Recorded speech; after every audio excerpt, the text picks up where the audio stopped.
How did one smug line, her saying the door was always open, turn my quiet walkout into a chain of small, legal truths that exposed her year-long affair, a stolen playbook, and the moment her best friend realized she'd played him too? My name is Jack Mercer, and I make other people's disasters look smaller than they are. I do crisis work for companies that want the truth softened, shaped, and placed gently in the public's hands like a glass that will shatter if you grip it wrong. I am paid to stay calm when everyone else gets loud. The job trained my face into a neutral mask and my voice into a measured tone. It also trained me to notice patterns that most people miss, the tiny tells that say a story is being rehearsed instead of remembered. That night, I was not wearing my work mask. I was in my own kitchen, in my own home, watching my wife forget that I existed. Lila had invited Grant over after dinner, like it was the most normal thing in the world. She called him her best friend, the one who understood her, the one who never judged her. I had met him enough times to know his smile arrived first, and his sincerity followed only when it benefited him. He had the polished confidence of a man who walked through rooms assuming the rules were written for other people. When he laughed, it was loud enough to be heard in the hallway, like he wanted the building to know he belonged here.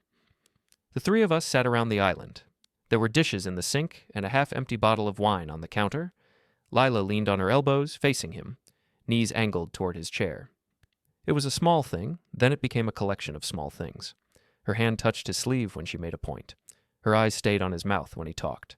She laughed at nothing and held the laugh a little too long, the kind of laugh that says, "I want you to keep going."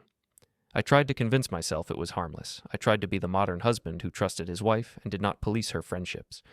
I tried not to become the jealous man she liked to joke about. The problem was not my jealousy.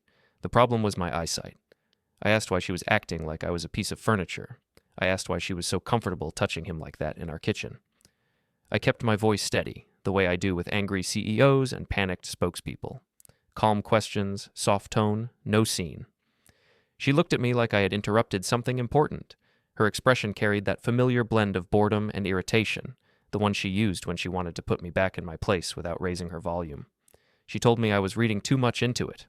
She told me Grant was family, basically. She told me I was being ridiculous. Grant did not help.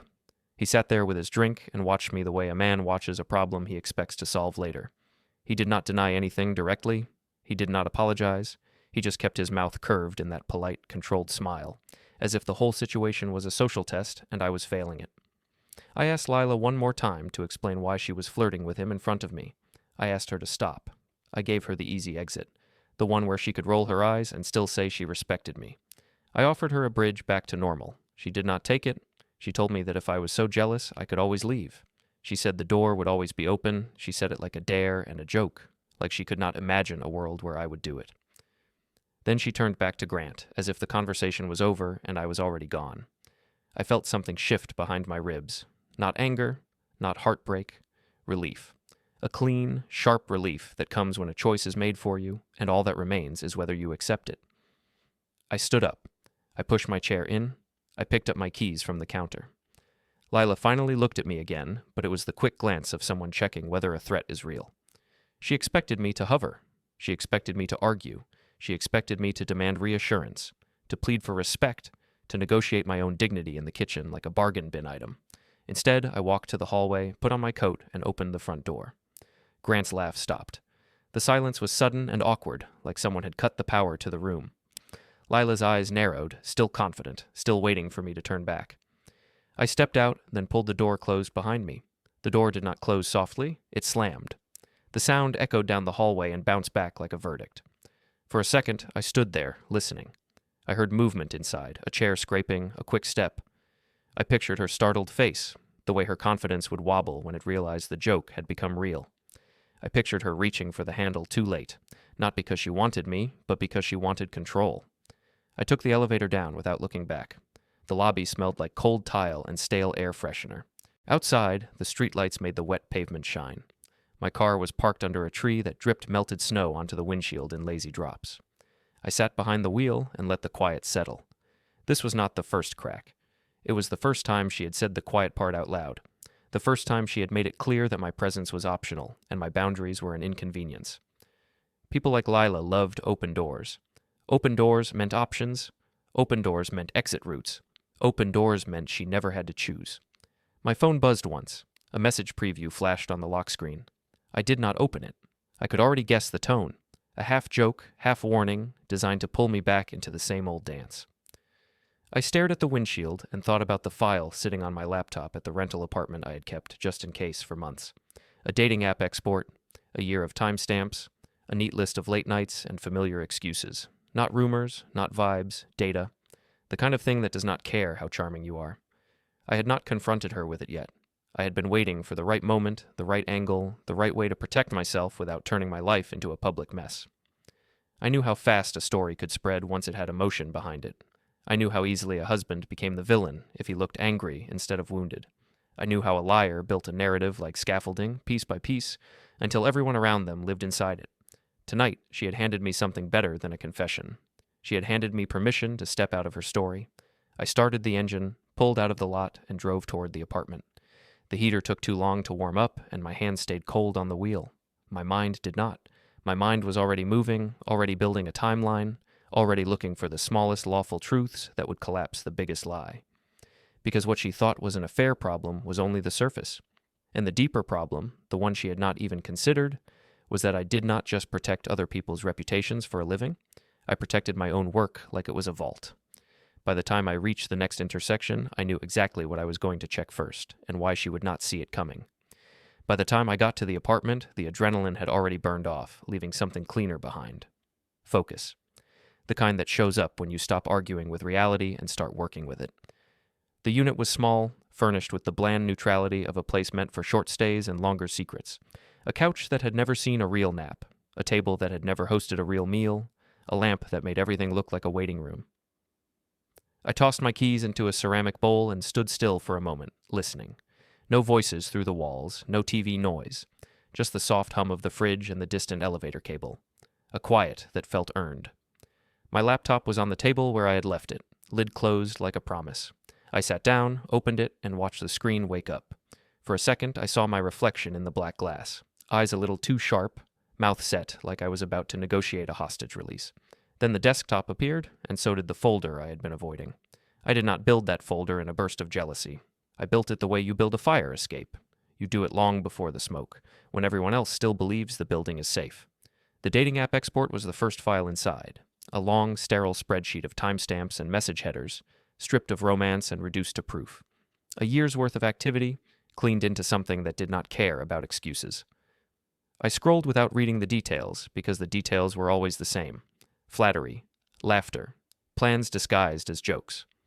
The kind of language people use when they want to feel innocent while doing something that is not. Grant's name appeared often enough to become a pattern. Not always directly, not always with full clarity, but enough that I could see the shape of him behind the messages. A consistent presence, a persistent pull, a man who never needed to push. I closed the spreadsheet and opened a blank document. I typed the date at the top. Then I typed the time I left the apartment. Then I typed the exact line Lila used. I did not write it to honor it. I wrote it to trap it. Words matter less when they float in the air. They matter more when they sit on paper and refuse to change. I saved the document, printed it on the cheap printer beside the table, and watched the page slide out. Paper has a weight that screens do not.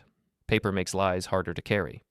I took my phone, opened the camera, and photographed the page beside the digital clock on the microwave. Timestamp, context. A small act, but it anchored the moment. It meant that later, when she tried to reframe the night as me storming out, I had a clean record of what actually happened and when. Then I did the next thing, the thing she did not even know existed. My work vault was not a dramatic steel door in a concrete room. It was a normal system with abnormal discipline, encrypted storage, access logs, time-based entries, nothing illegal, nothing exotic, just the kind of hygiene you develop after you watch one too many trusted people turn into liabilities.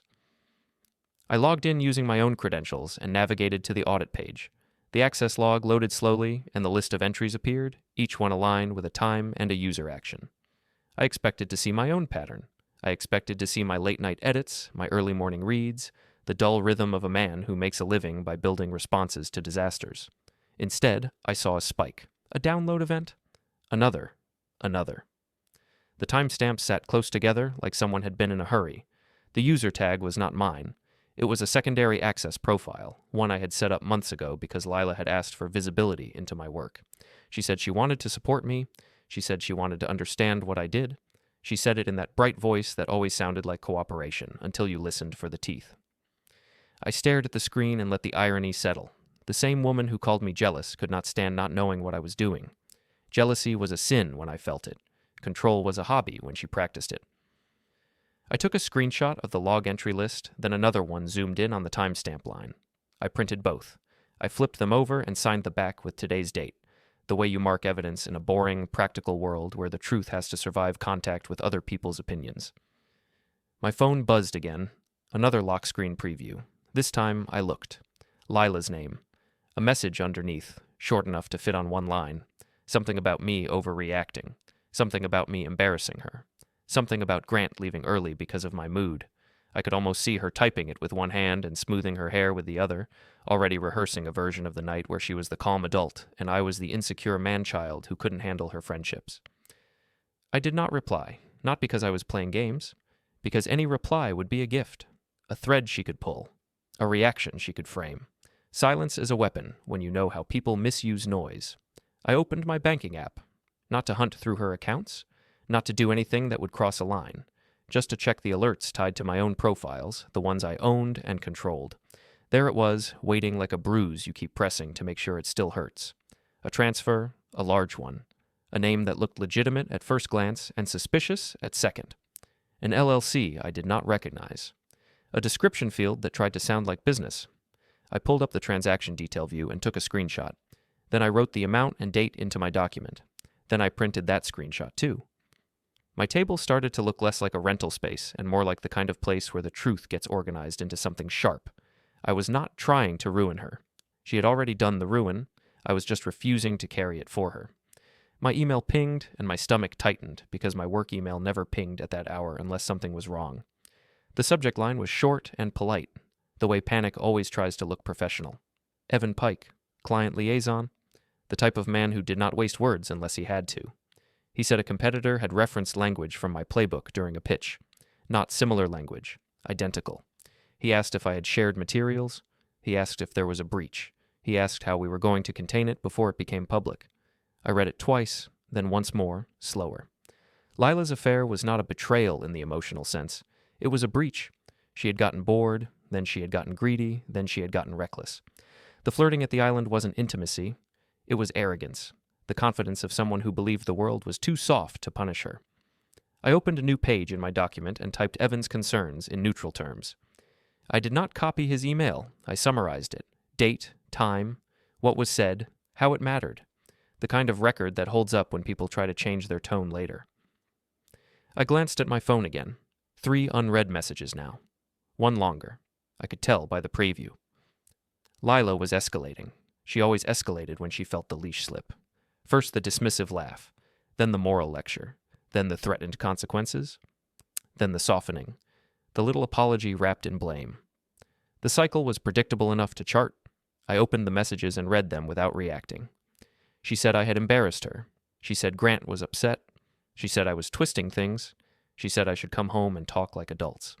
She ended with a line about love, the way people end emails with best regards when they do not actually wish you well. I replied with one sentence. I said I would not come back tonight. I said I would contact her tomorrow about practical arrangements. No emotion, no accusations, no hooks. I knew what she would do next. She would try to pull me into a private conversation where words could be bent and later denied. She would try to make me say something sharp, something she could show to a friend as proof that I was unstable. She would try to bait me into becoming the villain in the story she wanted to tell. She did not understand the rules I lived by. A crisis is only a crisis if you let the other side define it. I went back to the vault log and opened the detail view for the downloads. The file names were familiar. Template frameworks, messaging ladders, client response scripts, the kind of proprietary material that pays my mortgage and keeps my clients alive in the public eye. I copied the list of file names into my document, then printed that page too. I slid it into a clear sleeve I had bought months ago and labeled it with a marker. Date, exhibit number, short description. It was ridiculous how normal it looked. My wife's betrayal reduced to office supplies. I stood up, poured a glass of water, and leaned against the counter while my mind worked ahead. Grant Holloway. That was his full name, the one Lila had casually dropped in front of people who mattered, the way you drop a brand name to show you have access. A law firm partner, a man who controlled filings and discovery, who understood process and pressure, a man who knew how to bury a problem under procedure, and he had been sitting in my kitchen, smiling like he owned the place. I set the glass down and checked the time. Past midnight now. The city outside the window looked sleepy and indifferent, like it had never heard of betrayal and never would. My phone buzzed again, but this time it wasn't Lila. It was a notification from the building system at home. A standard message, automated, dull. Something about the lobby door opening and closing. I stared at the screen, then at the quiet room around me, and felt the shape of the next 30 days tighten into focus. If Grant could enter my building without hesitation, then he could also leave traces. Not digital miracles, not secret cameras, just the ordinary friction of moving through real spaces where time leaves marks. I opened my notes and typed one line. Check doorway still frames. Confirm entry timing. Keep it clean. Then I shut the laptop, because the first rule of winning is knowing when to stop moving for the night. Tomorrow would bring new noise, new pleas, new threats, new attempts to rewrite reality. And I would answer all of it the same way, with small, lawful truths. Because the door, she said, would always be open had just turned into a corridor of evidence, and she was about to walk it, whether she liked it or not. The next morning, I woke up before my alarm, the way you do when your body knows the day is going to ask for blood, but the world still expects a smile. The apartment smelled like stale heat and cheap detergent. I showered, dressed, and made coffee that tasted like punishment. I checked my phone once, and I already regretted it. Lila had sent more messages overnight, each one shifting her tone like she was flipping through outfits. First she acted annoyed, then wounded, then generous, then angry again.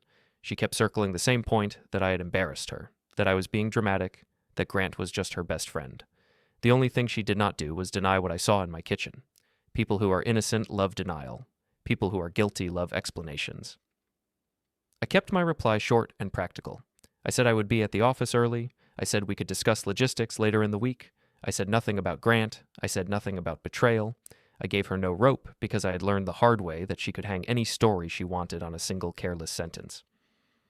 At 9, I met Evan Pike at a cafe near my office, a place with hard chairs and soft music designed to make conversations feel private.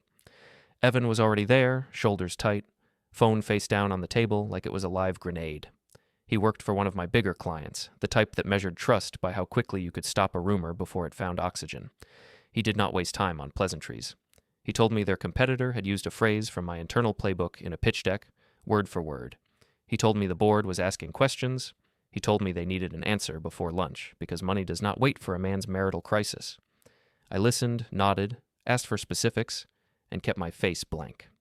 Inside, I felt the situation click into place with ugly precision. A year-long affair was a personal disaster. A year-long affair tied to stolen proprietary material was a professional one, and professional disasters do not stay small. They spread, they contaminate, they invite people with sharp teeth. Evan asked if I had shared anything informally, even by accident. He asked it in a careful tone, the way you ask a friend if they have been drinking, hoping the answer is no. I told him I had not shared anything outside approved channels. I told him I was reviewing access logs and would provide a documented update by end of day. I did not mention Lila. I did not mention Grant. I did not hand him my personal mess because you do not throw your own blood onto someone else's clean floor unless you want them to back away. Back at the office, I shut my door and pulled up my Vault audit screen again. It felt different doing it in daylight, in a room where I was paid to be competent. Last night I saw the spike and felt anger. This morning I saw it and felt strategy. The log did not care about my feelings. It cared about time. It cared about identity. It cared about the boring facts that make liars sweat. I filtered the entries by access profile. There it was, the secondary login I had given Lila, the one with limited privileges that still allowed her to view certain templates. She had begged for it months ago, framing it as support. She said she wanted to feel involved in my life. She said she wanted to help when I was stressed. She said she hated seeing me work late alone. At the time, I told myself it was intimacy. Now it looked like reconnaissance. The download events were worse than I remembered. Not just one file, not just a glance. A cluster of exports back to back on a day I was out of town for a client meeting. The timestamps lined up with her being home alone with my laptop bag if she wanted it, alone with my office key if she used it, alone with the confidence of a woman who believed marriage meant shared property, including ideas. I took fresh screenshots, then printed them again because I wanted clean copies without midnight shakiness. I wrote the date on the back and signed. I slipped them into clear sleeves and labeled them. The process calmed me. Evidence is soothing. Evidence does not argue. Evidence does not insult you. Evidence just sits there and waits for someone to pretend it is not real. I sent Evan a short message confirming I had audit results and would deliver a brief within hours. Then I opened a new document and wrote a plain language timeline. I avoided emotional words, I avoided adjectives. I wrote what happened, when it happened, and what it meant for my client's exposure. I included the vault log screenshots as attachments with the file names visible. I did not accuse anyone by name yet. I framed it as a verified, unauthorized access event originating from a secondary profile. In my line of work, the fastest way to get help is to sound calm while describing something horrifying. At noon, my phone buzzed with a bank notification. Another alert tied to my account. Another transfer that smelled like it was trying too hard to look normal. My hands stayed steady as I saved the screenshot and added it to the ledger. The amount was not small. It was the kind of amount that makes people bold and careless, the kind that makes them think they have already won. I leaned back in my chair and stared at the ceiling for a moment, letting the two tracks merge in my head. The affair track, the theft track, Lila and Grant smiling in my kitchen like I was furniture, the vault log spike like a fingerprint pressed into wet paint, the transfers like a trail of crumbs leading from my work into someone else's mouth. It was all the same story now, just told in different languages. I called my attorney, not to declare war, but to keep myself inside the lines. His name was Martin Hale, a man who sounded bored even when he was saving someone's life. I told him I needed to protect trade secrets and prepare for a separation. I told him I had documentation and would bring it in person. I told him I was not interested in scorched earth, only in controlled consequence. Martin asked if I had confronted her. I said no. He made a sound that could have been approval or indigestion. He told me to keep it that way until the packet was complete. After that, I did the next practical thing. I checked the building notification from last night. It was generic, the kind of alert most people ignore, but I did not ignore things anymore. The message said the lobby door had opened at a specific time. I compared that time to the vault log spikes and the bank alerts. It did not match the downloads, but it did match Lila's pattern of late-night talks and walks she liked to frame as self-care. I drove back to my building in the late afternoon, not to spy, not to stalk, but to use what belonged to me. My own doorway camera faced my own door, because I liked knowing when packages arrived and when strangers hovered. It was a normal device, a normal feature in a normal building. No miracle surveillance. No secret feed, just a small rectangle of recorded reality. Inside my apartment, the air felt heavier than it used to. Not because of ghosts, because of context. I could picture Lila in this space, touching things that were also mine, building her private life inside my public one. I went to the console tablet that controlled the camera and pulled up the clip archive. The system showed thumbnails with timestamps. I scrolled to last night. There he was, Grant Holloway in a coat that probably cost more than my first car, standing in my hallway like he lived there. He was turned slightly away from the lens, but it was enough. The posture, the deliberate ease. The moment he glanced down at his phone before knocking. He did not knock like a visitor. He knocked like a man checking whether he was late. The clip caught my door opening a few seconds later. Lila stepped into the frame, hair down, smile already on. She moved close to him, close enough that the camera saw their shadows merge. Then they disappeared inside, and the clip ended when the door closed. I watched it twice, then once more with the sound off. Because sound can make you feel things, and feelings make people stupid. The image was enough. Time, presence, entry. I saved a still frame from the clip with the timestamp visible. I printed it. I labeled it. I wrote the date and time on the sleeve. I took a photo of the sleeve beside the kitchen clock. It was absurdly domestic, proof of betrayal captured between my coffee maker and my dish rack. If someone had told me a year ago that my marriage would come down to office supplies and a printer, I would have laughed. Now it felt like justice. Lila came home while I was still at the counter, stacking papers. I heard her key in the lock, her footsteps, the pause when she saw me. For a second, she looked like she was about to smile and pretend nothing happened. Then she saw the sleeves and the printer and the quiet order of my table, and her face changed. Her eyes narrowed, not with fear, but with calculation. She asked why I was there. She asked it like she was the landlord, and I was the tenant who had overstayed. I told her I was collecting personal items and documenting a breach of my work materials. I kept my tone flat. I told her I would not argue about feelings.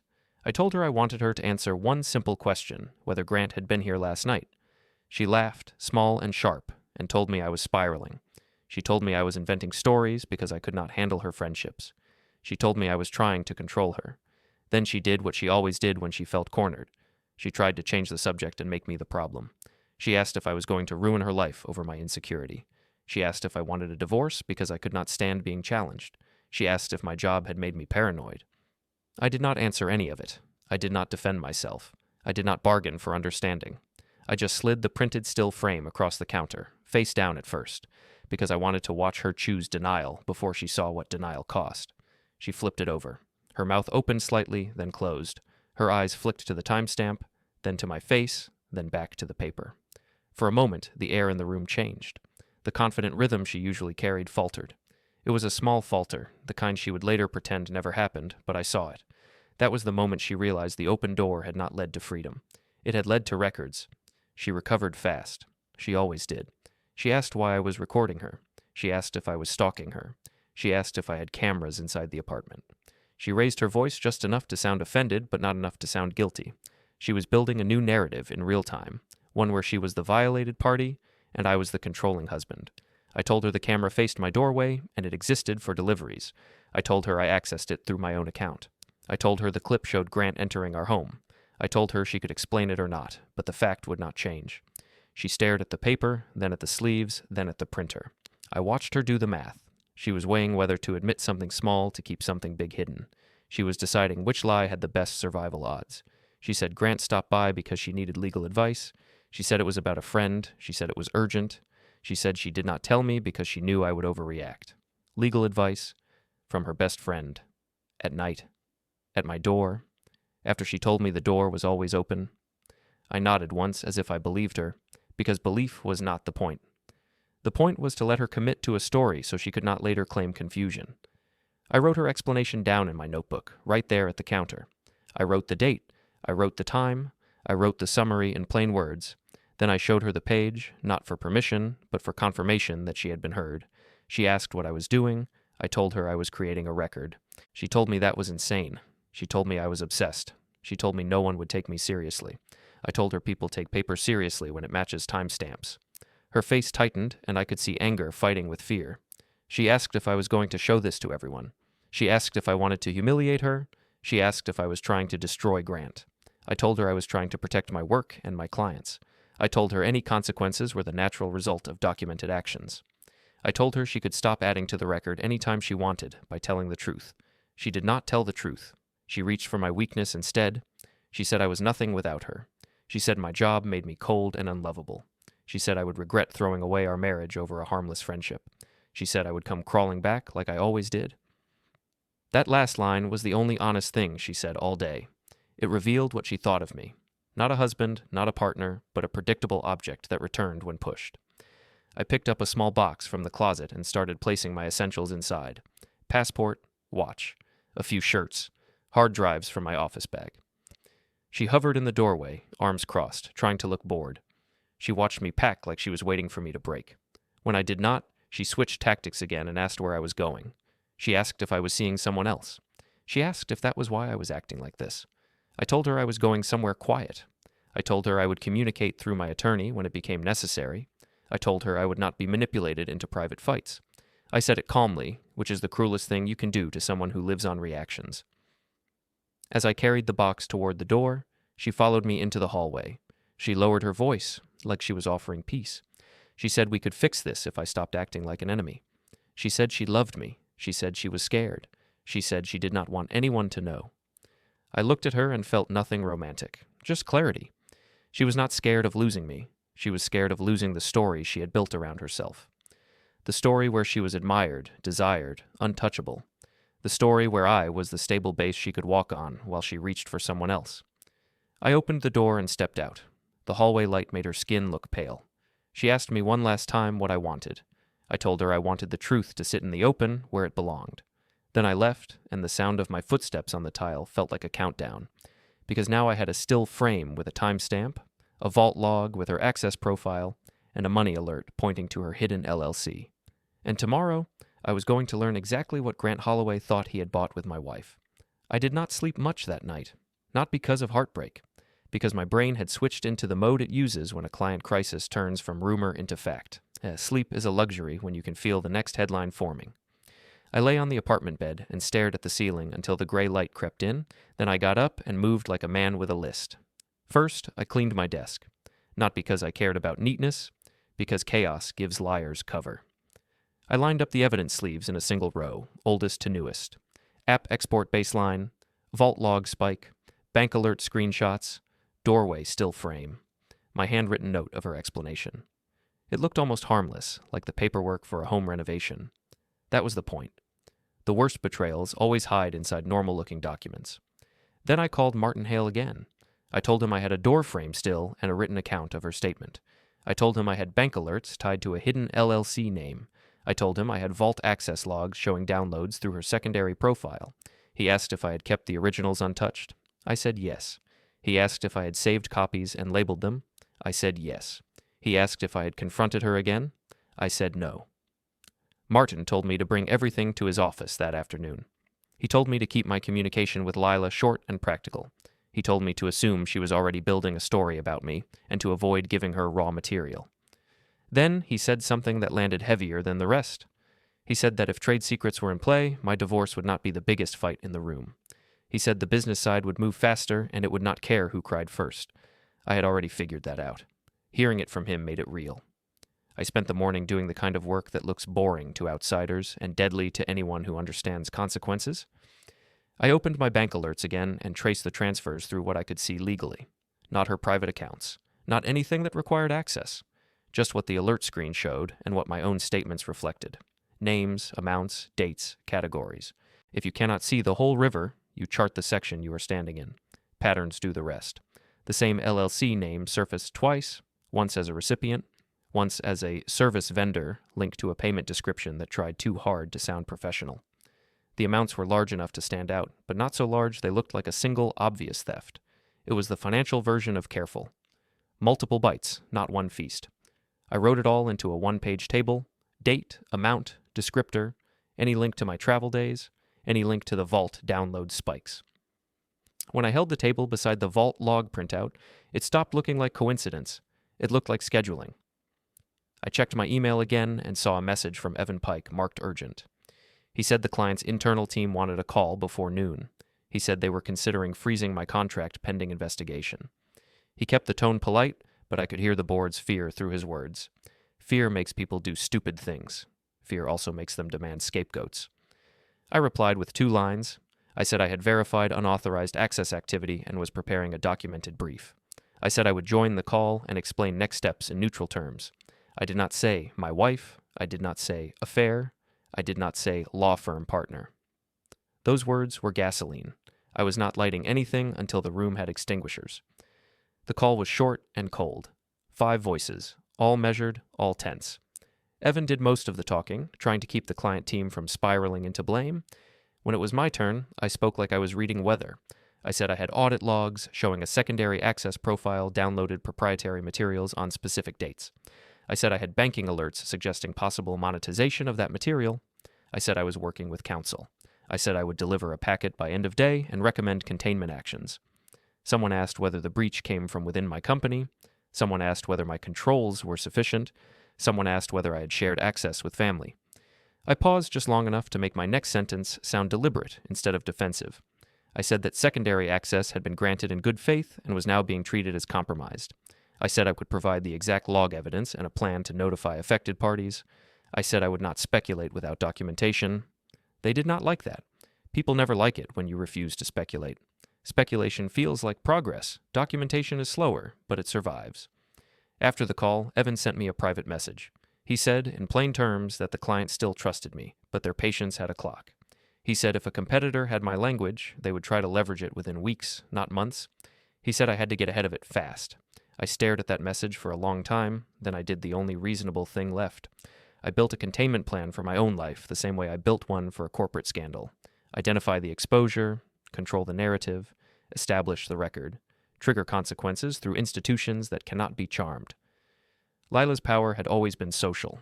She could smile through a lie. She could cry through a lie. She could act insulted until everyone around her felt guilty for asking questions. That worked in living rooms and group chats. It worked at parties.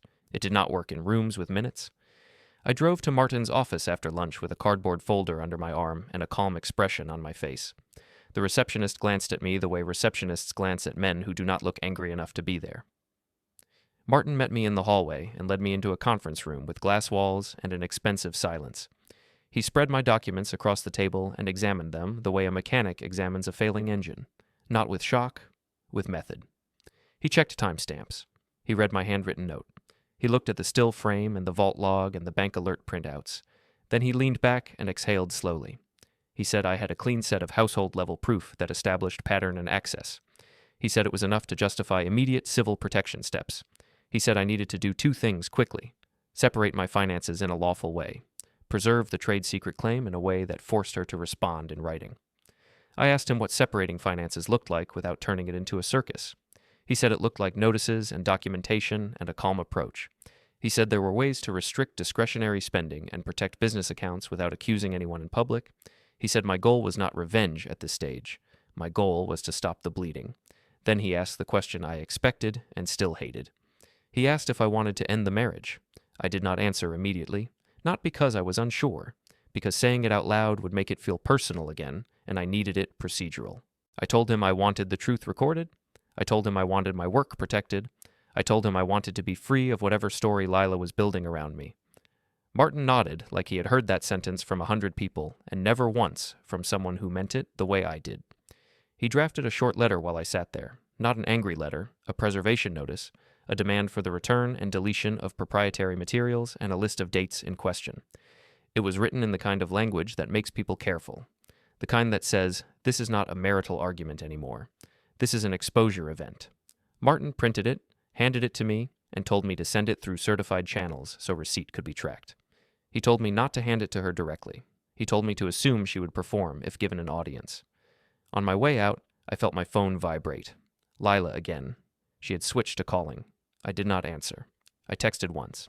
I said I would communicate through counsel on business issues. I said personal issues could wait until I was ready. I kept it clean. I gave her no stage. Her reply came fast. She accused me of being dramatic. She accused me of turning a private argument into a legal threat. She accused me of trying to punish her for having friends. She asked if I was really going to destroy her over a door camera still. I stared at that last line, over a still. She was telling on herself. Innocent people ask why the still exists. Guilty people ask why it matters. I saved the message, printed it, and added it to the ledger as a bonus. Not because it was the smoking gun, because it showed her instinct, deflect, minimize, frame me as irrational. That evening, I stopped by the apartment I shared with her only long enough to collect one thing from my office bag, a small notebook I used during travel, filled with client notes and rough framework sketches. I had left it in a drawer months ago and forgotten about it. Now I remembered it because betrayal makes you inventory your life like a burned house. The notebook was not where it should have been. The drawer held old bills, spare keys, and a few pens. No notebook. I stood there with my hand on the drawer handle and felt a cold understanding crawl up my spine. People who steal big things rarely start with the big thing. They practice on small ones. A notebook is easy. A notebook is plausible. A notebook is something you can borrow and pretend you forgot to return. I did not tear the apartment apart. That would be emotional, and emotion leaves damage that can be framed. Instead, I took a photo of the drawer's contents and the space where the notebook should have been. I dated the photo in my notes. I wrote one line, missing item, previously stored here, now absent. Then I left. In the lobby, the doorman greeted me with his usual neutral politeness. His name tag said Owen. I had seen him 100 times and barely registered his existence. That was my mistake. Doormen see everything because no one thinks they count. They count. I asked him, in a casual tone, whether anyone had been bringing boxes in lately. Anything unusual. I did not mention Lila. I did not mention Grant. I did not ask him to pull logs or do favors. I just asked a question the way you ask about the weather. Owen said there had been a few late arrivals. He said Lila had guests more often recently. He said one man came by that looked like a lawyer, always dressed the same, always confident. He said he had seen him leave once carrying a slim black portfolio. I thanked him and moved on like the answer meant nothing. My pulse did not change because I refused to reward myself with drama. But inside, a new line snapped into place. A portfolio. A missing notebook. A vault access spike. A hidden LLC. A law partner who understood discovery and leverage. I got back into my car and sat for a full minute before starting the engine. In front of me, the city moved like it always did. People walking, buses stopping, life continuing for people who did not know what was happening in my kitchen, in my bank alerts, in my vault log. That was the cruel part of betrayal. It is private until it suddenly is not. It lives in the dark until someone turns on a light and realizes the dark has been stealing from them for months. When I got back to the apartment, I opened my laptop and typed a new header into my document. Missing physical item, likely removed during unauthorized access window. Under it, I wrote the date range. Under that, I wrote the neutral witness line. Doorman reports attorney-type guest leaving with a portfolio. One sentence, no opinion, no accusation. Just a fact that could later be confirmed or denied. I sent Martin a brief update. I told him the notebook was missing. I told him the doorman observed a guest leaving with a portfolio. Martin replied quickly, telling me not to confront anyone about the notebook and to treat it as potential corroboration, not a primary proof. He told me to stay disciplined. He told me the strongest cases are the ones that do not need theatrics. Then Evan Pike emailed again. He said the competitor was hosting an invite-only event next week, a professional mixer where industry donors and legal partners would be present. He said Grant Holloway's firm was rumored to be involved. He said my client wanted to know whether I could stop this from turning into an embarrassment. I stared at the message and felt something like satisfaction, cold and sharp. Because the door Lila said would always be open had led to something she could not control. A room full of witnesses. A room full of people who cared about their own reputations more than her feelings. A room where a single verified fact could do more damage than 1,000 angry speeches. I wrote one more line into my ledger. Public arena identified. Timing window within 30 days, prepare record-based exposure. Then I closed the laptop and looked out the window at the streetlights turning on. I was not going to chase her. I was going to let her walk into a room where the truth was already waiting, sleeved in plastic, dated in ink, and calm enough to be believed. And the next move belonged to Grant Holloway, whether he knew it yet or not. The invite-only mixer landed in my inbox like a dare I did not ask for. Industry donors, legal partners, board members, and the kind of people who pretended networking was a hobby instead of a hunger. Evan framed it as a necessary appearance. My client needed me visible. The competitor needed me silent. Lila needed me reactive. I had no intention of giving any of them what they wanted. I spent the afternoon doing what I always did before a crisis meeting. I simplified. One suit, one folder, one timeline sheet with dates, amounts, and file names.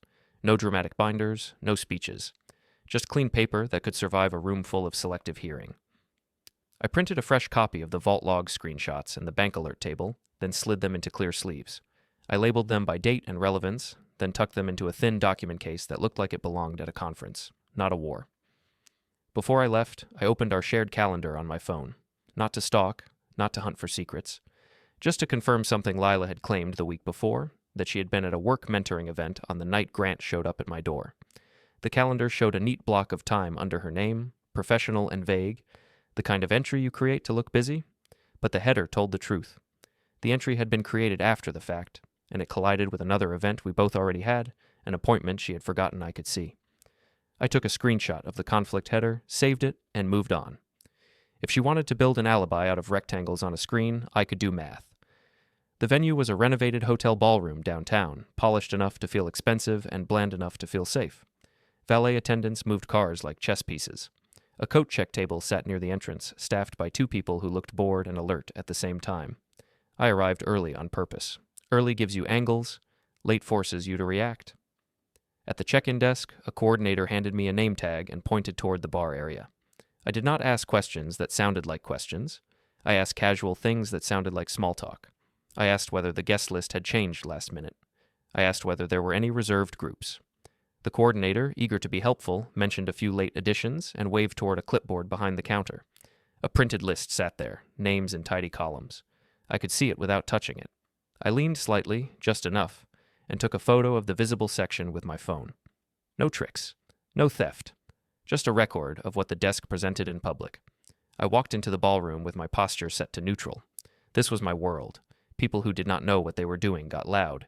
People who did know stayed quiet and let the room do the damage. I moved through clusters of conversation, shook hands, exchanged the kind of polite sentences that mean nothing and still decide futures. I let myself be seen, and I let myself look unbothered. It was not an act. Calm is the only thing I trust in a crisis. Evan found me near a standing table by the bar. His tie was slightly off, which told me he had been pulling at it all night. He nodded once, the kind of nod that says we are surrounded by sharks, but at least we are standing. He asked if I had anything solid yet. I told him I had logs, dates, and a monetization pattern tied to a hidden LLC.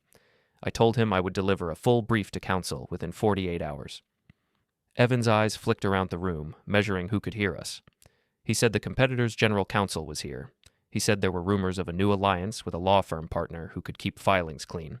He did not say Grant's name, but the air did. That was when I saw them. Lila entered the ballroom like she had never been told no in her life. Hair perfect, smile ready, eyes scanning for witnesses she could own. Grant walked beside her half a step behind, not escorting her like a date, not trailing her like a friend. He moved like a man who expected doors to open without touching them. They did not look around for me. They did not need to. In their minds, this room belonged to them. For a second, my body tried to respond the way a normal husband would. Heat in the chest, tight in the jaw. The urge to cross the room and demand respect like it was owed. Then the training kicked in. I noted the details instead. Their timing, their posture. The way Lila leaned toward him to say something before they even reached the bar. The way his hand hovered near the small of her back. Not touching, but close enough to be intimate. Intimacy by implication. The favorite tool of people who think they are untouchable. I did not move toward them. I did not need to. Rooms like this are designed to create proof without effort. A few minutes later, the event MC tapped the microphone and called for a group photo near the sponsor backdrop. People drifted that way automatically, because everyone loves evidence when they think it flatters them. Lila and Grant moved with the crowd, and I moved too, but I kept my distance. I stood at the edge where I could see without being seen. Evan stood closer to the center because he needed to look engaged. I watched Lila position herself so Grant ended up beside her, not across, not behind, beside, like a choice. When the photographer raised his camera, he asked for couples and partners to step in closer, to tighten the frame. It was an innocent request and a perfect trap. Lila hesitated for half a second, then slid closer to Grant like it was natural. Grant did not hesitate at all. He stepped in with the ease of a man who had rehearsed this position. Their shoulders touched. Lila's smile widened. The room watched. The camera clicked. The moment became a file that could be pulled up later on someone else's screen. I did not need to be in the photo. I needed the photo to exist. As the group broke apart, I approached the photographer's assistant near the equipment table. I did not ask for favors. I did not ask for secrets. I asked the kind of practical question people ask at events all the time. I said my client might want the sponsor shots for internal use and asked when previews would be available. The assistant, eager to be professional, told me they would post a preview gallery link to attendees by morning. He said it would go out through the event mailing list. I nodded like that was all I needed, because it was. Across the room, Lila finally spotted me. Her smile held for 2 beats too long, then cracked at the edges. She walked toward me with a purposeful stride, the kind that looks confident until you notice the eyes. Her eyes were not confident. They were calculating. She reached me and started talking fast, as if speed could overwrite reality.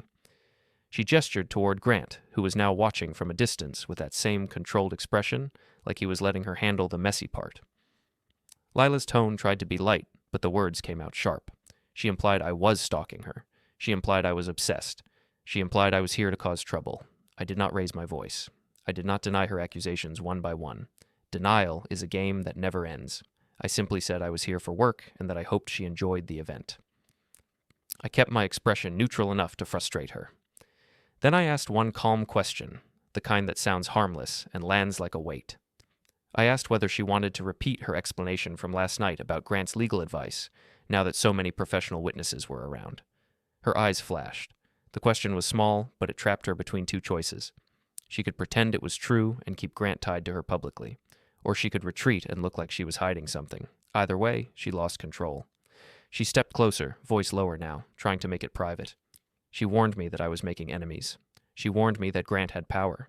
She warned me that no one would believe me over them. She tried to squeeze the air out of my lungs with fear, like she had done before at home when she wanted me compliant. I let her finish, then I nodded once and said I understood her position. Then I did the one thing she could not handle. I ended the conversation, I turned away and walked back toward Evan, leaving her standing alone with her anger and her audience. People noticed. They always do. The room did not hear our words, but it read the body language like subtitles.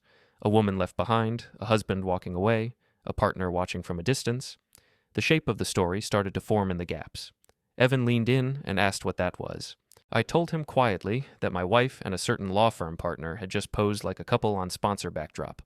Evan's face tightened. He did not like optics he could not control. He asked if I had proof. I said a preview gallery was coming tomorrow, and the timestamp would do the talking. Evan's shoulders dropped a fraction, not from relief, but from the heavy understanding that this was bigger than gossip now. He said the competitor's general counsel had been hovering near Grant all night. He said they were clearly comfortable together. He said we needed to move fast. I left the mixer early, before the room could become an emotional furnace. Outside, the air was cold and clean, and the city felt honest in the way only winter streets can. In my car, I opened my notes and typed a short entry. Date, time, event name, witness environment, group photo moment, preview gallery promised. I saved it and did not embellish it, because exaggeration is the enemy of credibility. My phone buzzed as I pulled onto the main road. Lila's name again. This time it was not a call. It was a message, and the preview showed the tone instantly. She was furious, but she was trying to sound reasonable. She accused me of embarrassing her. She accused me of being manipulative. She accused me of trying to ruin her social standing. Then she ended with a line meant to pull me back into the old dynamic. She told me I was proving her point, that I was jealous and controlling, and that she had been right to keep parts of her life separate. I stared at that last line at a red light and felt something hard settle into place. Separate. That was her confession in disguise. She was not a woman caught in a misunderstanding. She was a woman managing compartments. I saved the message. I did not respond. When I got back to the apartment, I opened the shared calendar again and looked at the event block she had added. Mentoring session, late night, vague location. I compared it to the time she had texted me and the time Grant appeared at my door. The overlap was impossible. I placed the screenshots side by side on my screen and took a photo of both at once, because two lies look weaker when they share a frame. I added it to the folder and labeled it with today's date. Just before midnight, an email came through from the event coordinator. It was a generic thank you note with a reminder that preview photos would be shared in the morning. The message included the event title and date in the header. I saved it and printed the header page because even a polite email can become a peg for a timeline. Then, as if the universe wanted to prove it had a sense of timing, my phone lit up with a new notification. Unknown number. Short message. Cleanly written, no emotion, no greeting. A request to meet. A specific time and place. A neutral tone that tried to sound professional and failed at the edges. I did not need a signature to know who it was. Grant Holloway was done letting Lila manage the mess. He was stepping in. I stared at the screen, felt the calm return, and realized the next part of this story would not be about catching them anymore. It would be about watching them turn on each other when the record got close enough to cut. The number came in again at dawn, same tone, same tight wording, like a man who had learned to sound calm while sweating through his shirt. A meet request, a time window, a place chosen for privacy without looking like secrecy. He picked a hotel lobby bar near the financial district, the kind with soft chairs, bright marble, and enough foot traffic to discourage shouting. A place where nothing felt personal, which told me everything I needed to know. He did not want romance. He wanted containment. I did not reply right away. I read the message, saved a screenshot, and wrote the details into my ledger. Date, time, location, sender number. Then I sent Martin Hale the screenshot and told him I was meeting a key party for an informational conversation only, in a public space, and I would not sign anything. Martin replied fast. He told me to keep it short, keep it documented, and keep it boring. He told me the only safe meeting is the one that produces a record. I arrived 10 minutes early and sat where I could see the entrance and the bar. The lobby smelled like citrus cleaner and money. A concierge nodded at me like I belonged there, which was funny because I did. I spent half my life in places like this, convincing strangers that chaos was under control. Grant Holloway arrived on time, not early, not late. He wore a dark coat and a neutral expression, and he moved through the lobby like a man who never worried about being told no. He spotted me immediately, then checked the room anyway, scanning faces with the instinct of someone who understood risk when it threatened him personally. He sat across from me without asking, like the chair had been reserved. He did not order a drink. He did not smile. He leaned forward slightly, just enough to signal urgency without looking desperate. His eyes kept returning to my document case on the table. He started with the obvious angle. He implied I was overreacting and turning a marital problem into a professional scandal. He implied Lila was emotional and misunderstood, and I was letting my ego turn small mistakes into a war. He implied that if I cared about my reputation, I would keep this quiet.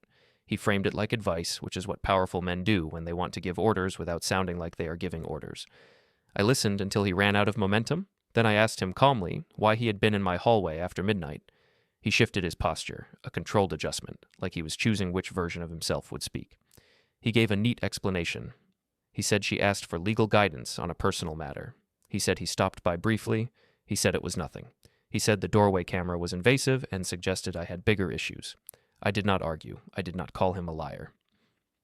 I slid the doorway still frame across the table in its clear sleeve, timestamp visible, and then I slid my handwritten note of Lila's explanation beside it. I kept both facing him, not like threats, but like exhibits.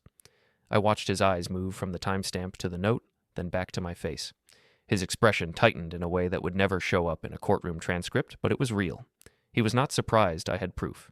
He was surprised it was organized. Organized proof is the enemy of confident men. He tried a different angle.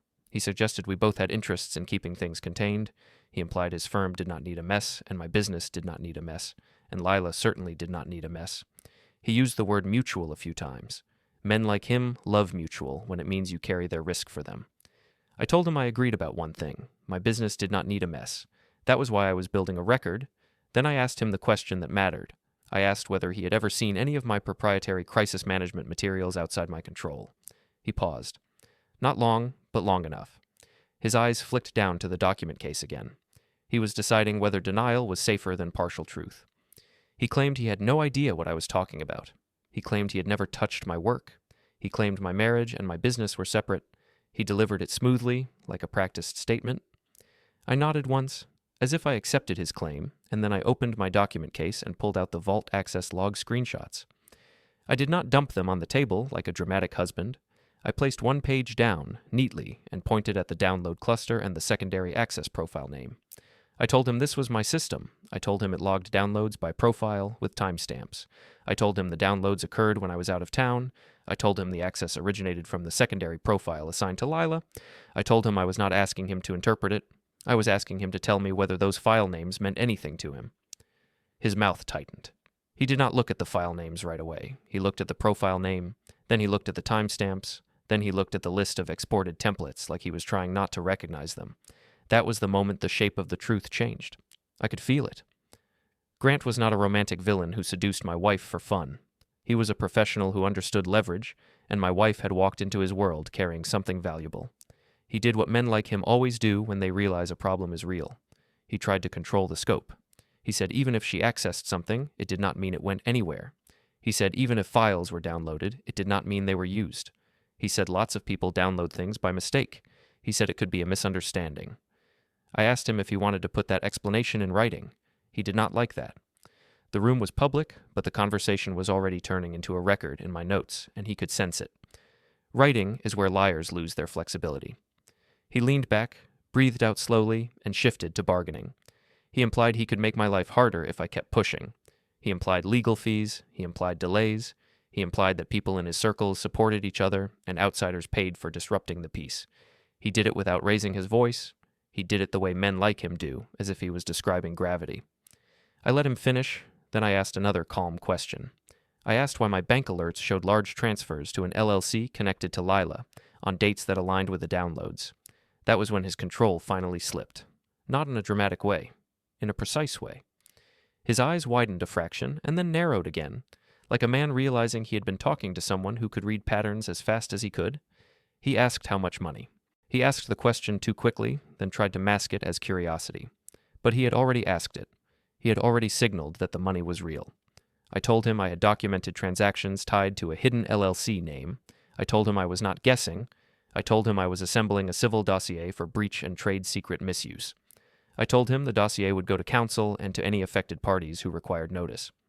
I kept my tone neutral, because neutral makes facts sharper. He stared at the printouts again, then at me, and for the first time his expression looked less like arrogance and more like calculation under pressure. He asked what I wanted. I told him I wanted my materials returned and my exposure contained. I told him I wanted a written admission of what he had seen and where it went, if it went anywhere. I told him I wanted him to stop pretending this was about jealousy. That last line landed because he flinched as if the word insulted him. Jealousy was a word used by small men in domestic arguments. He wanted to live in the world of strategy and filings. I had dragged him back into the world of motives, and he did not like it. He tried one more time to protect his image. He implied Lila was unstable and impulsive. He implied she flirted to feel powerful and did not understand consequences. He implied she had used him as a friend and an advisor, and he had been trying to help. I watched him talk, and I could see the outline of his escape route forming. He was already preparing to separate himself from her, to make her the reckless one, to make himself the concerned professional caught in someone else's mess. That was useful. Useful people reveal their intentions when they feel trapped. I asked him a simple clarifying question. I asked whether he had ever introduced Lila to anyone connected to a competing firm. He hesitated again. Then he said he had made a casual introduction at a fundraiser, nothing formal, nothing contractual. He said he did not control what she did after that. He said he did not know about any LLC. He said he did not know about payments. His words were careful. His face was not. His face looked like a man remembering a detail that could cost him his license. I took out my phone and set it on the table, screen down, not recording, not threatening, just present. Presence changes behavior. People speak differently when they can see a device and imagine a record, even if there is none. It was a simple trick, not a spy move, and it kept me inside the lines. Then I told him I had one more question, and it was the last one. I asked whether Lila had ever had access to his client intake materials, his internal contact lists, or anything that could be resold the same way she resold mine. His expression changed so fast it was almost funny. He blinked twice, then looked away for the first time since he sat down. Not toward the bar, not toward the entrance, but down, as if the answer was sitting on the marble between us. He tried to dismiss it, but the dismissal sounded thinner.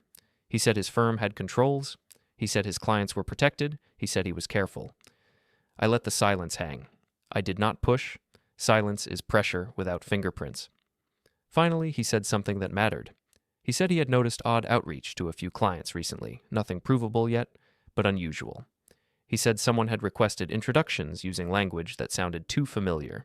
He said he thought it was normal networking until now. That was the first real crack. The first admission that he might be bleeding too.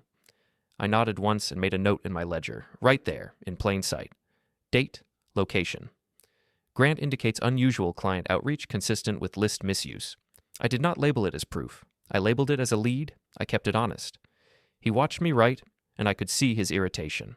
Men like him hate being reduced to a line item in someone else's timeline. He asked me again what I wanted. I told him I wanted him to stop contacting Lila about this through back channels. I told him if he had counsel, his counsel could contact mine. I told him if he had information about where my materials went, he could provide it in writing. I told him if he wanted to protect his license, he should start by protecting his record. He stared at the papers for another moment. Then he stood. The meeting was over, not because we reached peace, but because he had reached fear. Fear makes people decisive in ways pride never does. He left the lobby without looking back. He walked toward the exit with his shoulders a little tighter than when he arrived, like he was carrying a new weight he had not expected to pick up. I stayed seated for a full minute, letting the room reset. Then I gathered my papers, slid them back into the document case, and walked out the opposite side of the lobby to avoid crossing his path again. No drama, no scene, just separation. In my car, I wrote the meeting summary while it was still fresh. I did not write interpretations. I wrote observable actions and exact phrasing in neutral paraphrase. I wrote the one admission that mattered, that he had noticed unusual client outreach. I saved the note, then I took a photo of the written page beside the dashboard clock. Another timestamp, another small truth. When I got back to the apartment, my phone showed 5 missed calls from Lila and a string of messages that got sharper as they progressed. She asked where I was. She accused me of conspiring with Grant. She accused me of trying to ruin her career, even though she did not have one she could name. She accused me of being cold, calculating, and cruel, like those were flaws instead of survival skills. Then she switched tones again. She said she wanted to talk. She said she was scared. She said Grant was acting strange. She said she did not understand why everything was getting so serious. I read the messages once, then I stopped. I did not respond to the emotional bait.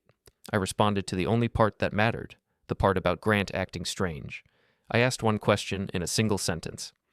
I asked whether she had sold any of my materials to anyone, directly or indirectly. She did not answer the question. She replied with an attack on my character and a complaint about my tone. That was enough of an answer for now. I saved the exchange, printed it, and placed it into the ledger as another exhibit of avoidance. Avoidance becomes powerful when it repeats.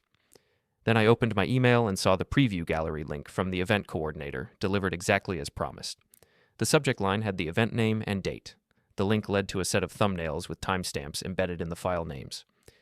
I did not download the entire gallery. I did not need to. I opened the sponsor backdrop preview, took a screenshot on my device with the date visible, and saved it. Lila and Grant stood close enough to read as a choice. The room behind them blurred into a soft crowd of witnesses. I stared at the image and felt the sarcasm rise, calm and bitter. She had told me the door would always be open like it was a joke. Now she was standing in a public photo that would live longer than any apology she could manufacture. I placed the screenshot into a clear sleeve, labeled it with the date, and wrote one line beneath it in my ledger. Public posture confirmed. Private story collapsing. Next step is institutional. The next 2 days were a lesson in how fast a lie moves when it thinks it is winning. Lila stopped calling and started broadcasting. She did not post anything direct, because direct can be challenged. She fed little fragments into the mouths of people who liked feeling important. She told someone I was having a breakdown, or she told someone else I was controlling and paranoid. She hinted that my work had made me obsessed with threats that were not real. She let the story spread the way perfume spreads, light at first, then everywhere. I heard it through Evan, not because Evan cared about my marriage, but because clients hate instability. He forwarded me a message from a mutual contact in the industry asking whether I was still reliable. The wording was polite, which is how fear disguises itself in professional rooms. The implication was simple. If I looked like an emotional husband, the competitor would frame the leak as my fault, and my own clients would start to believe it because believing is easier than investigating. I answered Evan with facts only. I told him I had verified audit logs showing unauthorized exports through a secondary profile. I told him I had documented monetization indicators tied to a hidden LLC. I told him counsel was preparing notices. Then I attached the clean brief I had drafted, the one written like weather. Evan replied with a single line that sounded like relief wearing a suit. He said this was the first thing he had seen that looked controllable.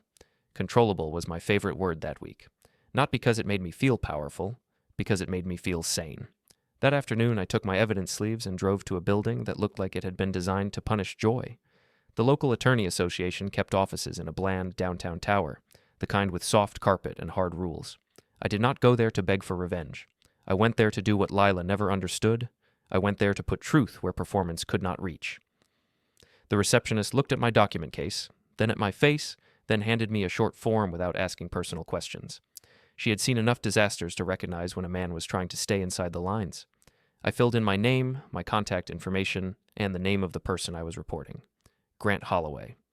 I wrote it carefully because names matter when you want consequences that stick. When the form asked for a summary, I kept it brutally plain. I wrote that a licensed attorney had engaged in a relationship with my spouse while entering my residence late at night. I wrote that I possessed a time-stamped doorway still frame and a public event photo showing posture inconsistent with a platonic friendship. I wrote that I had credible audit logs showing unauthorized exports of proprietary materials through an access profile assigned to my spouse, and that I had financial alerts suggesting monetization tied to a hidden LLC. I wrote that I was submitting this as a concern for professional conduct, conflicts, and misuse of access through personal influence. I did not use dramatic labels. I did not call anyone evil. I wrote it like a man documenting a leak in a pipe. A woman with a tight bun and an expression that belonged in a courtroom walked me to a small meeting room. She introduced herself as Nora Klein, the association secretary responsible for intake and minutes. She did not smile. She did not frown. She treated me like a file with legs. I handed her 3 items only, each in a clear sleeve. The doorway still with the timestamp visible, the public event preview screenshot with the event header visible on my device, the vault log page showing the export cluster under the secondary profile label. I did not hand her bank alerts yet, because those were my next layer, and I had learned to avoid dumping a whole life on a table at once. People hear better when you speak in pages, not novels. Nora looked at each item and asked short, clarifying questions. She asked whether the doorway camera faced public hallways or private interior. I told her it faced my doorway only. She asked whether I had accessed any accounts that were not mine. I told her no. She asked whether I was requesting a specific action or simply filing a complaint. I told her I was filing a complaint and requesting a formal review with a record. Nora nodded once, like she respected the word record. Then she printed an intake confirmation sheet and slid it toward me. It had a case number, today's date, and her signature line. No fireworks, no promises. Just proof that my complaint existed in a system larger than Lila's circle of friends. I asked for one thing, and I asked it carefully. I asked whether the intake confirmation could be stamped received. Nora reached for a stamp without hesitation, pressed it onto the page, and dated it. The sound was soft, but it felt heavier than the door slam 2 nights ago. Stamps do not care about charm. I took a photo of the stamped sheet beside the wall clock in the room, then I put it into my document case. Nora watched me do it and did not comment. People who work in minutes do not judge. They just prepare. On my way out, my phone vibrated again. Lila. Not a call. A message. Longer than usual. I read the preview, then opened it fully. She said she knew I was making moves. She said Grant had told her I was spreading lies. She said she could not believe I would go after his license. She said I was turning a marriage problem into public humiliation. Then she added a line meant to wound me. She said I was trying to destroy her because I could not stand being left. It was almost impressive how she could step over the truth and land on self-pity without bending her knees. I replied with one sentence. I asked whether she had exported, shared, or sold any of my proprietary materials. No anger, no accusations, just a question with 3 verbs and nowhere to hide. She replied with 5 sentences that answered none of it. She talked about my tone. She talked about my obsession. She talked about my need to control narratives. She talked about Grant being a good man. She talked about how I was making her feel unsafe. Unsafe was her favorite costume. She wore it whenever accountability approached. I saved the exchange, printed it, and put it into a sleeve. Pattern evidence, refusal to answer. Escalating emotional framing. It was not the core proof, but it was a consistent behavior line that would matter later when someone asked why I did not just talk it out. That evening, I went back to my building, not to confront her, but to close another gap in my chain. I found Owen, the doorman, during a quiet stretch when the lobby was empty. I did not ask for logs. I did not ask for video. I did not ask him to do anything that would put him at risk. I asked him whether he would be willing to write one sentence confirming a time he personally observed, nothing more. Owen hesitated, not because he was afraid, but because he was smart. Then he said he could write a time-only note based on his memory of a specific night, if I told him the date. I told him the date and approximate time window. He nodded slowly, then wrote a line on a small sheet of paper with the building letterhead. He wrote that he observed a male guest he recognized as a frequent visitor arrive late and depart later, carrying a slim portfolio. He added the time range as best he recalled and signed with his first name and job title. I thanked him and did not make it a scene. I took a photo of the note beside the lobby clock, then I folded it carefully and placed it into my document case. That one sentence did not prove theft. It proved presence. Presence becomes proof when it matches other time stamps. When I got back to the apartment, I opened the photo preview gallery again and looked at the sponsor backdrop image with fresh eyes. I zoomed in, not to obsess over their faces, but to read the room. The people behind them were blurred, but their posture was readable. Several heads were turned toward Lila and Grant like they were being watched even then. It was not just me seeing it. The room had seen it too.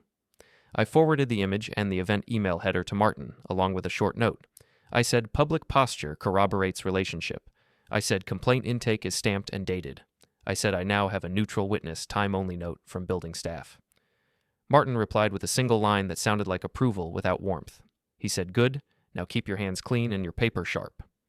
The next morning, Evan called before I finished my coffee.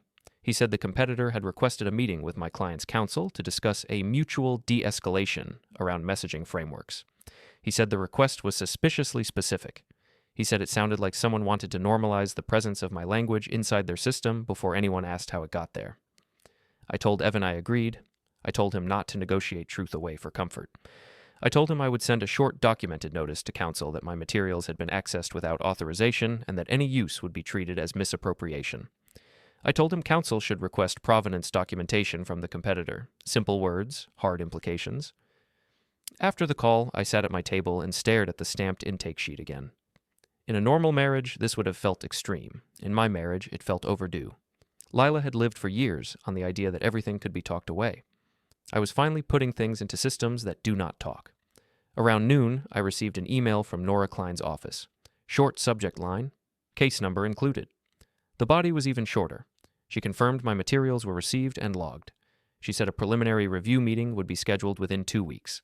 She said I would receive notice and that any additional documents should be submitted with date labels. I printed the email, kept the headers visible, and slid it into the ledger. Then my phone buzzed again, and for once it was not Lila. Unknown number, different from Grant's earlier text. The message was brief and clipped. It said Grant was seeking to correct the record and would be willing to provide a statement, but only if I stopped escalating.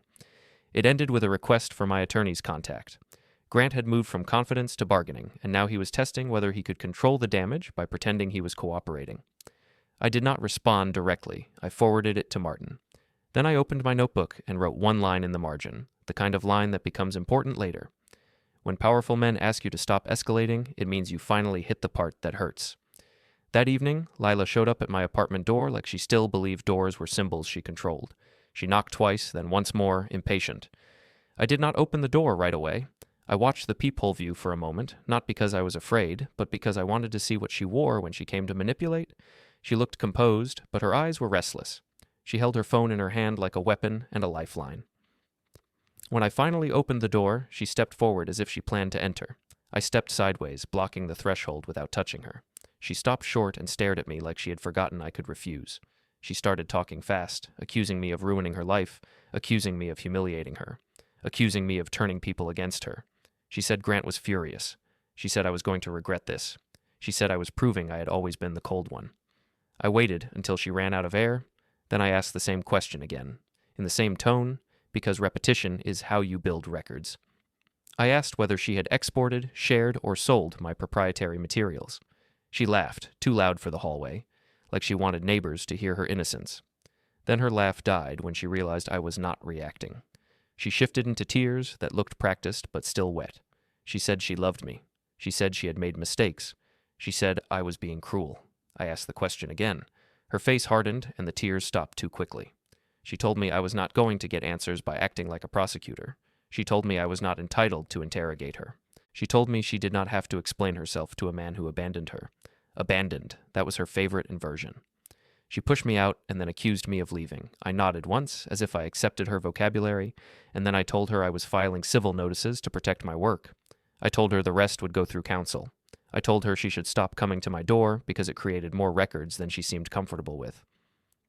She stared at me for a long second, then stepped back.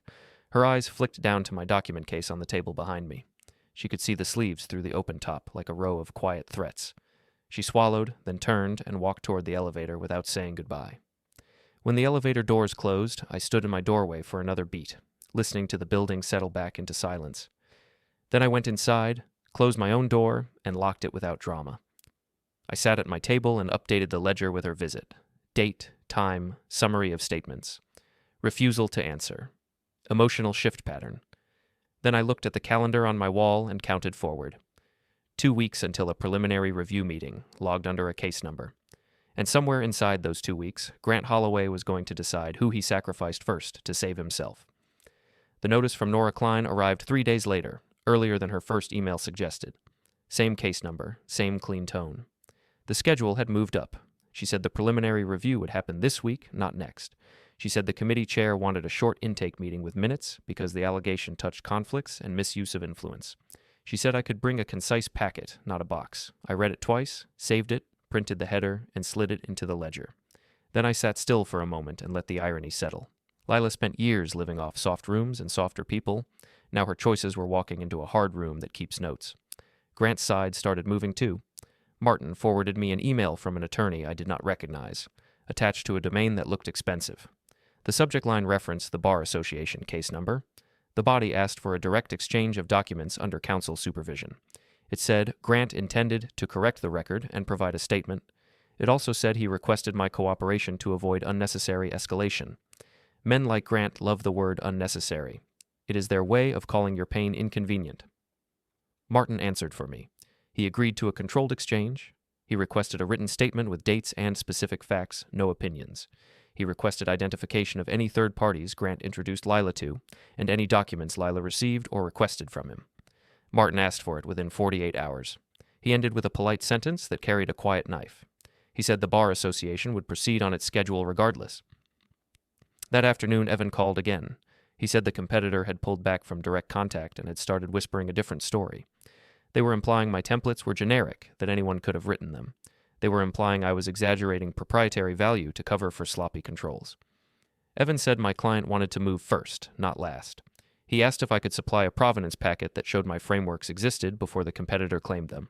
I told him yes. I told him I would provide dated internal drafts, client delivery timestamps, and the vault audit trail showing the unauthorized export cluster. I told him I would keep the packet clean and minimal. Then I told him something else, the part he needed to hear. I told him the leak was no longer a rumor. It was a documented access event tied to a household profile, now under legal review. I could hear his relief through the silence that followed. Clean language makes people breathe. The night before the Bar Association meeting, Lila tried again. She sent a message that looked like a truce until you read the edges. She said she wanted to fix things quietly. She said she missed me. She said she did not recognize me lately, like I had been replaced by someone colder. She said we could talk in person if I stopped involving outsiders. Outsiders meant systems she could not charm. That was the whole point. I replied with one line through Martin. I agreed to communicate only through counsel and only in writing.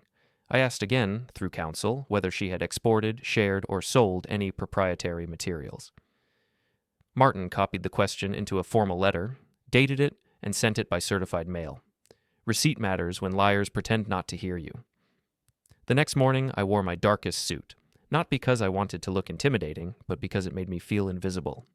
I carried a slim document case with 4 sleeves only, doorway still, vault export log, event photo preview screenshot, stamped intake confirmation. I also carried 1 page of a timeline table, dates and facts only.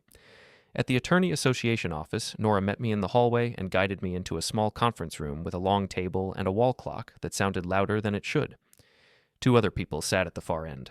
One was a committee chair, older, tired eyes, and a voice that sounded like it had ended arguments for decades.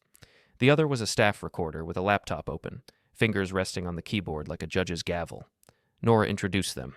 She did not perform it, she logged it. She asked me to confirm my name and role. I did. She asked me to confirm the date range of the alleged conduct. I did. She asked me to describe my evidence sources in 1 sentence each. I did. I handed the sleeves across the table, one at a time, with labels facing up. The chair reviewed each without expression. The recorder typed while he reviewed, the keys clicking in steady rhythm. That clicking became the soundtrack of the meeting, and it calmed me. People can lie to faces. They lie less easily to a keyboard that is building a record. The chair asked whether I was alleging a personal affair or a professional conflict. I told him both could be true, but my concern was the professional risk created by personal influence. I told him I had evidence of late-night entry into my residence, public posture at a professional mixer, and a verified unauthorized export of proprietary materials through a household access profile. I told him I was not asking the Bar Association to handle my marriage.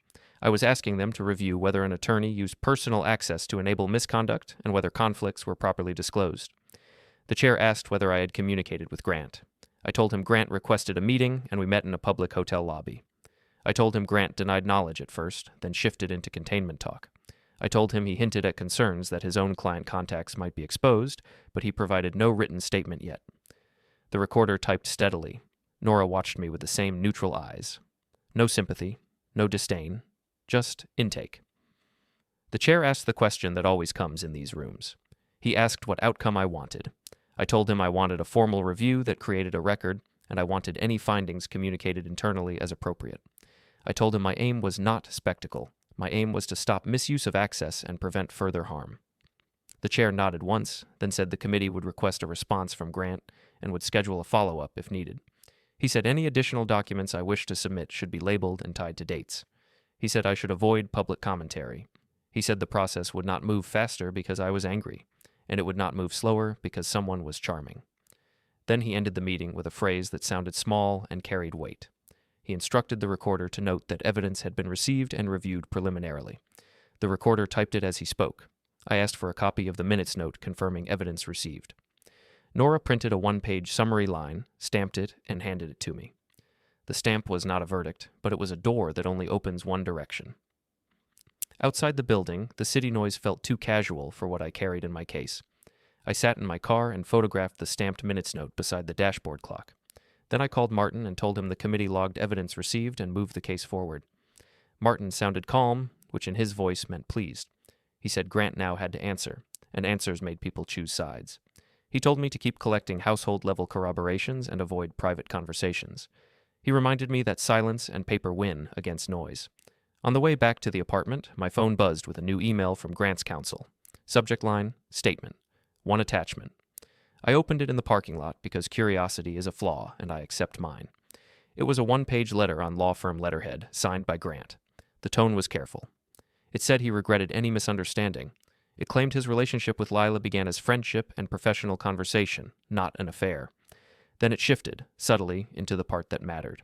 He admitted he met Lila through a professional circle and later visited my residence at her request. He admitted he attended the mixer and posed for photos with her. He admitted she had asked him for introductions to a competing firm, framing it as networking. He admitted she requested sample language from crisis materials, claiming she wanted to support me in my work, and he believed those materials were mine to share within a marriage. That last line was his attempt to borrow innocence from my wedding ring. Then came the pivot, the part that did not read like a man confessing out of honor. It read like a man trying to cut a rope before he fell. Grant claimed he later suspected Lila was using him as a channel rather than a partner. He claimed she requested access to his internal contact lists under the excuse of helping plan events and outreach. He claimed he refused and began distancing himself. He claimed he recently learned third parties contacted some of his clients using language that resembled his private intake style, suggesting someone had obtained or copied information. He did not say Lila stole his clients. He did not need to. He made the shape of the allegation clear while keeping his own hands clean. I sat there with the letter on my screen and felt the midline of the whole story shift.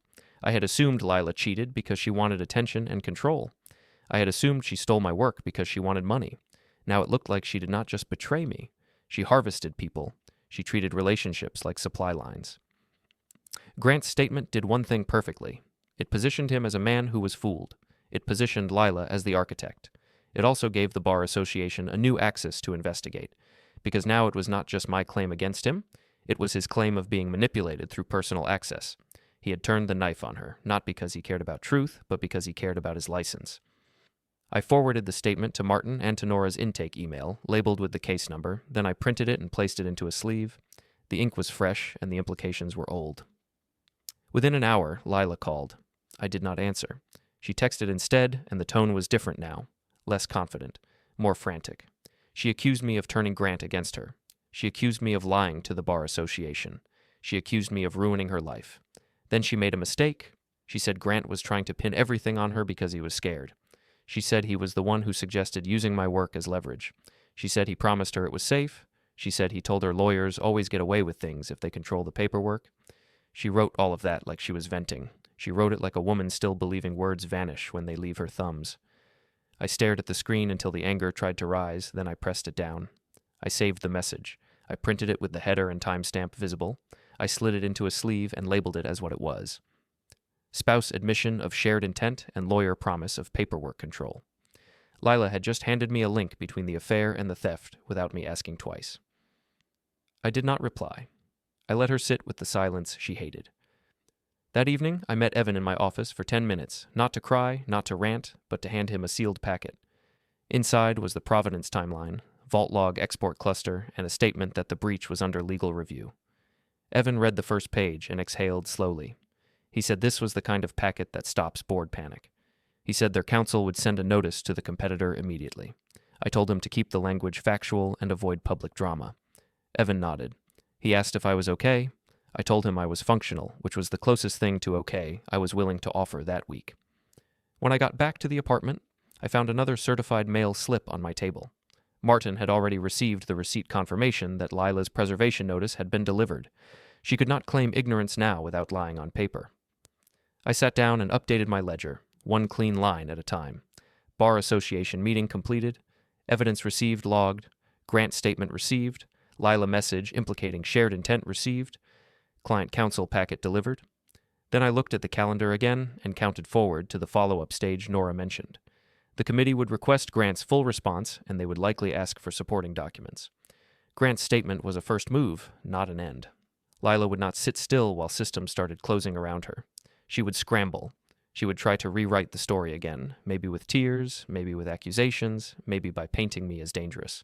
She would try to recruit allies who would repeat her version because repeating is easier than thinking. And Grant, now that he had started to flip, would do what desperate men do. He would offer a bigger sacrifice to prove he deserved mercy. I shut the ledger and stared at my own doorway for a moment, as if it might speak. The door she said would always be open had stopped being an invitation. It had become a file. The first real hit landed on a Wednesday morning, not in my inbox, but in my calendar. Evan sent a meeting invite with a subject line that tried to sound routine and failed. Internal ethics review, attendance required, no agenda details.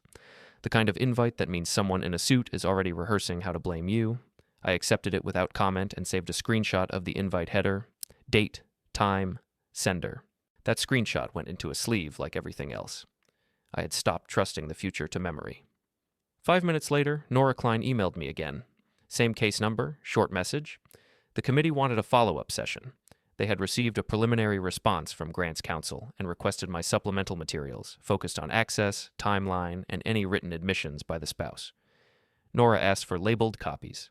She asked for a one-page summary of what I alleged and what I could prove. She did not ask for feelings. That was why I liked her. I printed Nora's email and placed it beside the stamped minutes note on my table. 2 pieces of paper, 2 systems, 2 different kinds of doors closing. Then Lila made sure I did not get too comfortable.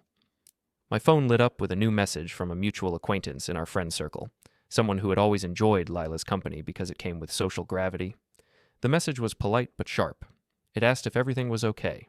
It said Lila was worried about me.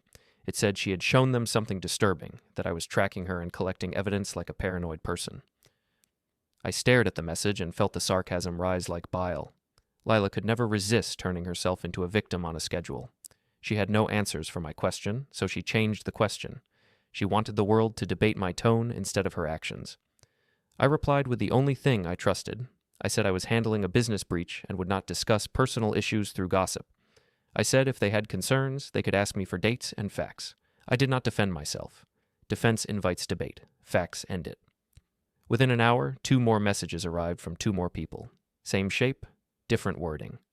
Lila had started a whisper campaign, and she was using my calm as proof of guilt. People like her cannot imagine calm without cruelty. I saved the messages and printed them, not because they proved theft, but because they proved intent. She was trying to poison the room before I entered it. I drove to my office early and prepared for the ethics meeting like I would prepare for a hostile press call. I simplified. 1 folder, 1 timeline sheet, 1 appendix of audit logs and dated drafts, no dramatic stacks, no emotional framing, just documentation with labels that could survive a committee. Before leaving, I opened the shared calendar again and reviewed the night she claimed a mentoring event. I compared it to the doorway still timestamp and to her text timing. The overlaps were impossible. I printed the calendar conflict view and signed the back, then slid it into a sleeve labeled Alibi Conflict. It felt petty. It was not petty, it was structure. Liars thrive in unstructured space. The ethics meeting took place in a glass-walled room at my client's headquarters, the kind where privacy is a myth and optics are a weapon. Evan sat at one side of the table, face tight. 2 counsel sat at the other, unreadable. An HR compliance lead joined remotely, voice calm, camera off, like they did not want their face attached to the moment. They started with the polite version of suspicion. They asked whether I had shared proprietary materials outside approved channels. They asked whether I had personal conflicts that could compromise my judgment. They asked whether the competitor's claims had any merit. I answered in neutral paraphrase, the way I always do when someone is testing whether I will panic. I said I had not shared materials outside approved channels. I said an unauthorized export occurred through a secondary access profile that had been granted in good faith. I said the vault audit logs documented the export cluster by timestamp and file name. I said the incident was under counsel review. Then I placed the provenance packet on the table, not as a plea, but as a record. Dated drafts, internal delivery timestamps, vault audit screenshots, a 1-page summary of the breach. I did not mention Lila by name. I referred to a household secondary profile. That distinction mattered. It kept the story where it belonged, in controls and exposure, not in humiliation. The counsel asked whether the secondary profile belonged to a spouse. I said yes. There it was. The word finally in the room, stripped of drama and left to sit like a fact. HR asked whether I had taken steps to revoke access. I said yes. Immediately after discovery, HR asked whether I had evidence of monetization. I said I had documented bank alerts on accounts I owned showing large transfers tied to a hidden LLC name aligned with the export window. I said counsel was handling any further tracing lawfully. The room went quiet. It was not sympathy. It was math. People can tolerate a messy marriage. They cannot tolerate a documented leak. One counsel asked whether I had filed any professional complaints. I said yes. I filed an intake complaint with the Attorney Association tied to potential conflicts and misuse of influence, and the case was logged with evidence received. I did not oversell it. I stated it like the weather again. The HR voice said they were opening an internal incident file and would assign an ID. Evan looked at me and blinked slowly, the closest thing to relief he could show in front of his own counsel. The HR voice read the case ID out loud and ended with a sentence that meant my client was now forced to act. They said any competitor use of our materials would be treated as misappropriation, and counsel would send notice within the week. The meeting ended without anyone raising their voice. That was my kind of violence. When I stepped out of the building, my phone buzzed again. This time it was Martin. He said Grant's counsel had provided supplemental exhibits. He said Grant was offering cooperation in exchange for a controlled narrative. Martin said the package included something I would want to see immediately. I drove back to the apartment and opened the attachment on my laptop. It was a short addendum signed by Grant, plus a single exhibit page.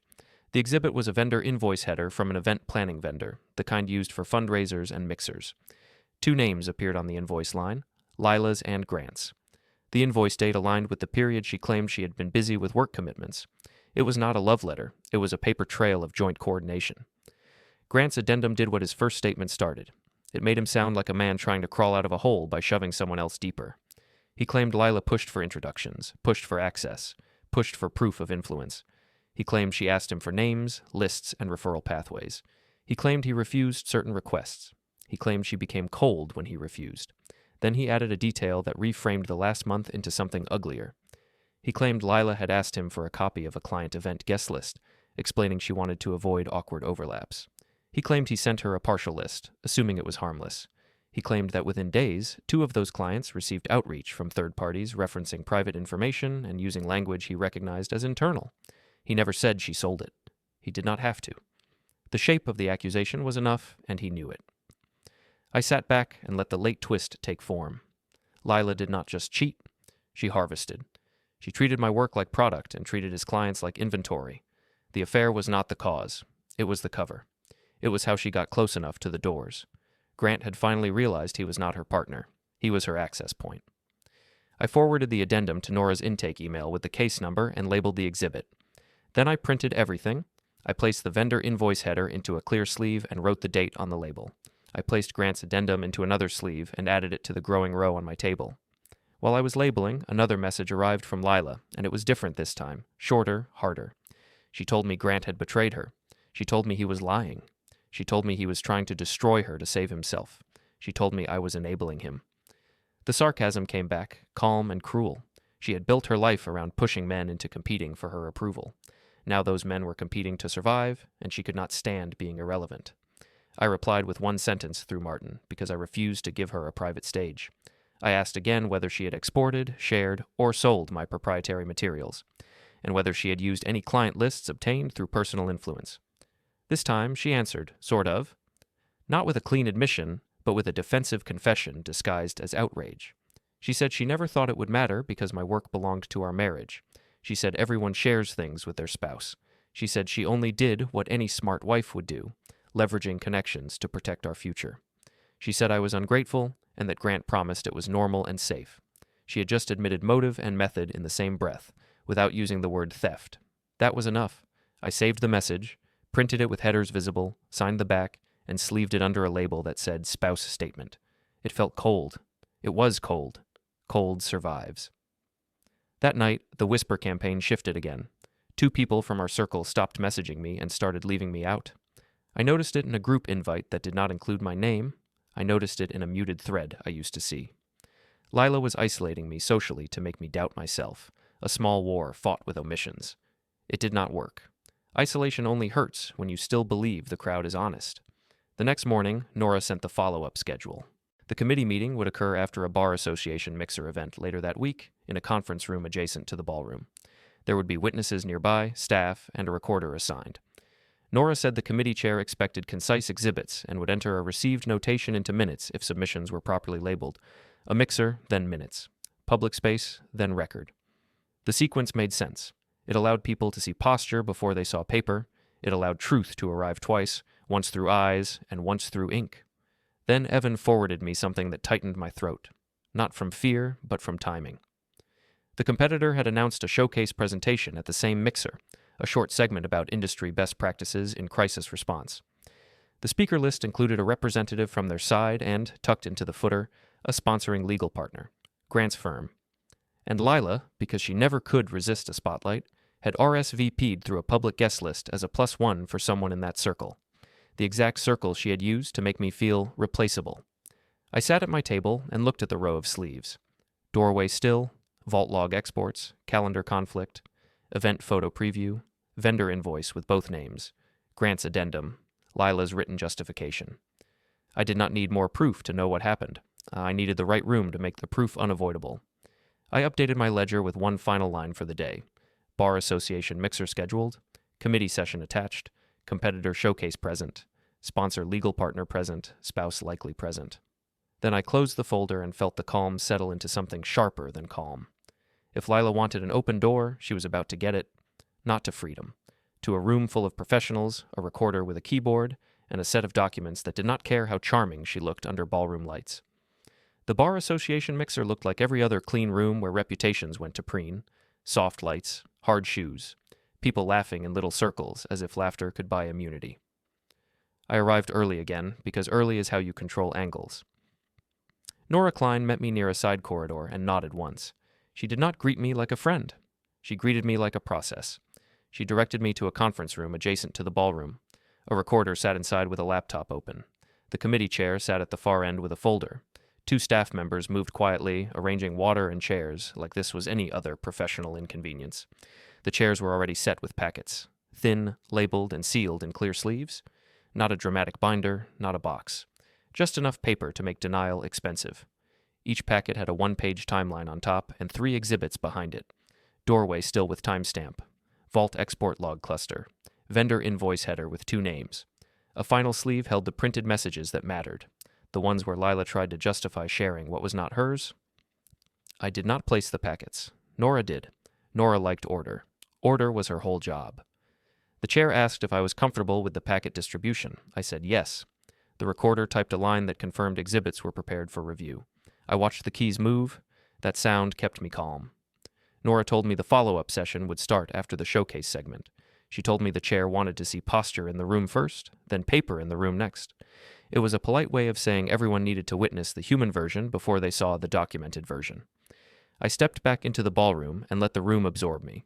I moved through introductions, nodded, listened, kept my hands empty. My client's counsel arrived and gave me a look that said the ethics file was active and breathing. Evan hovered nearby, face tight, trying to look social while doing threat assessment in his head. Then the showcase began. A small stage, a bright screen, a presenter from the competitor's side, smiling like a dentist. The slide deck title was about best practices in crisis response. I watched the first few bullets appear and felt my jaw lock without my permission. The language was mine. Not exactly the same words, not a direct copy-paste. That would be too stupid. But the structure was identical. The cadence, the sequence, the calm first framing, the ladder of response layers, the kind of architecture you only build after years of dealing with ugly reality. The presenter spoke with confidence, as if he had invented it. The room nodded, because most rooms nod at anything that sounds organized. Grant Holloway stood near the sponsor area, half in shadow, half in light. He did not look at me. He did not look at Lila either. He looked at the screen like it was a crime scene he could not stop staring at. Lila, on the other hand, looked pleased. She stood close to him, posture rehearsed, smile fixed. She wore her confidence like armor because she thought no one would dare pierce it here. When the segment ended, applause rose in polite waves. People clapped because clapping is easier than thinking. The presenter stepped down and drifted into the crowd, already harvesting praise. That was when Evan leaned in and told me the committee chair was ready.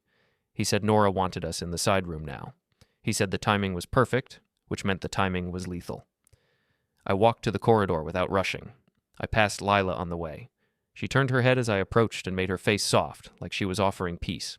She started to step toward me, but Grant's hand touched her elbow and held her back. Not gentle, not rough, just controlling. It was the first time I saw her hesitate under his touch. I kept walking. I did not acknowledge them. I did not need to. Inside the conference room, the committee chair sat straighter than before.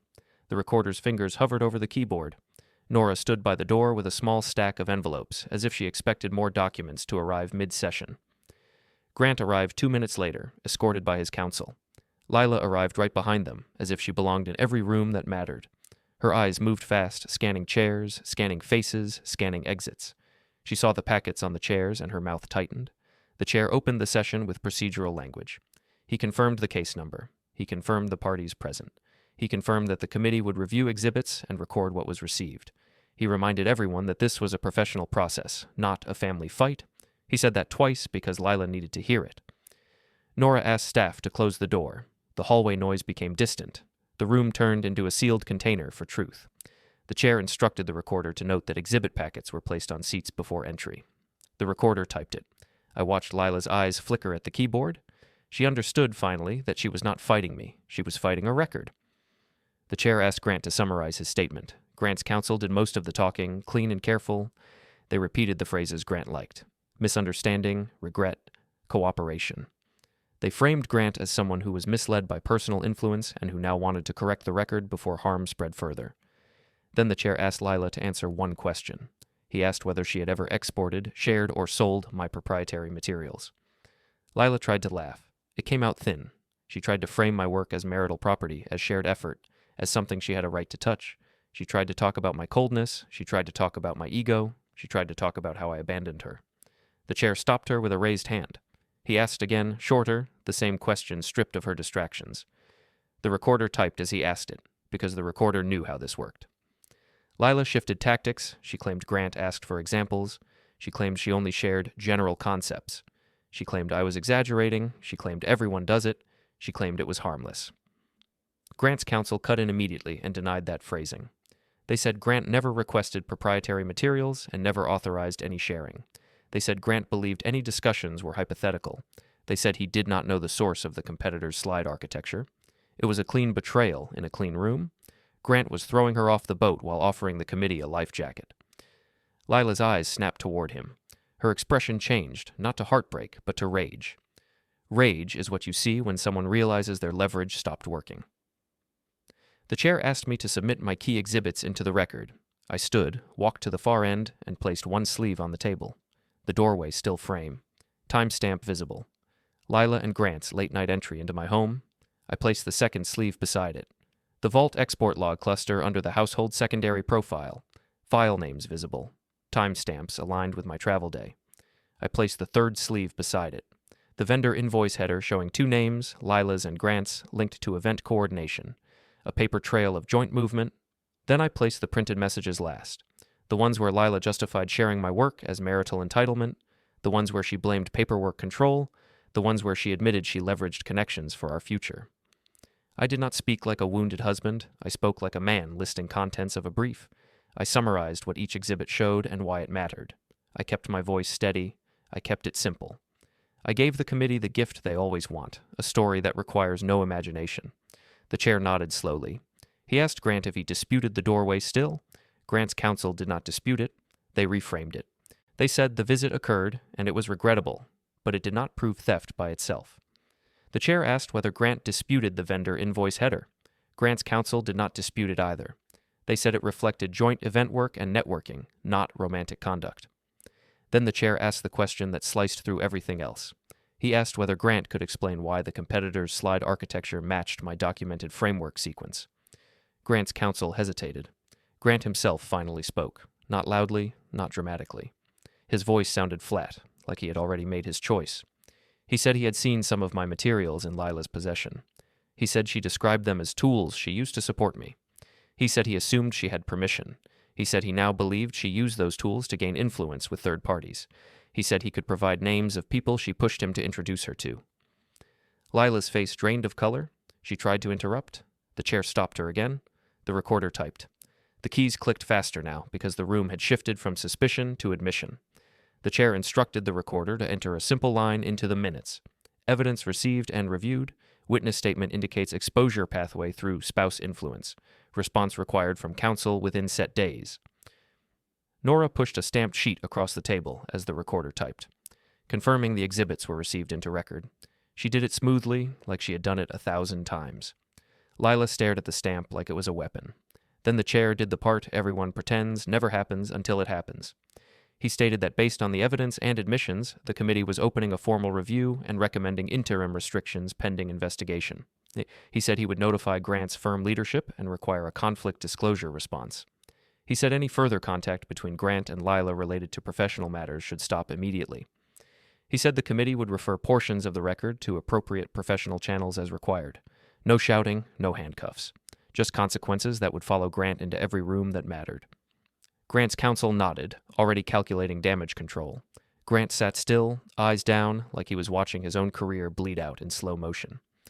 Lila looked around the room for an ally and found none. Even her posture failed her. She tried to speak again, and the chair told her the committee would not debate feelings. The committee would debate documents. If she had documents, she could submit them through counsel. If she did not, she could stop talking. Silence landed like a verdict. Outside the room, the ballroom kept humming. People laughed. Glasses clinked. A sponsor photo booth flashed. The world stayed shallow while a life collapsed in a back room. Nora opened the door and signaled the session was recessed. Staff stepped out first. The chair gathered his folder.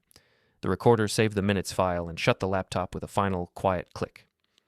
Lila stood in the doorway as people began to pass by in the corridor. She looked exposed now, not because anyone knew details, but because she could not control the shape of the moment. Grant walked past her without touching her arm this time. His counsel followed. They did not look back. Evan appeared at my shoulder. He did not smile, but his tension had eased. He said the client's counsel was sending notice tonight. He said the competitor's showcase just became a liability in front of witnesses. He said the room had seen Grant's posture shift, and rooms remember posture. I looked at Lila once, not with anger, not with pity, just with the cold clarity she deserved. She had offered me an open door like it was a joke. Now she was standing in a corridor outside a room that kept minutes, and she had nothing left to charm them with. I picked up my document case, turned toward the ballroom lights, and walked away without a speech, because speeches are for people who still need permission. The record was already loud enough.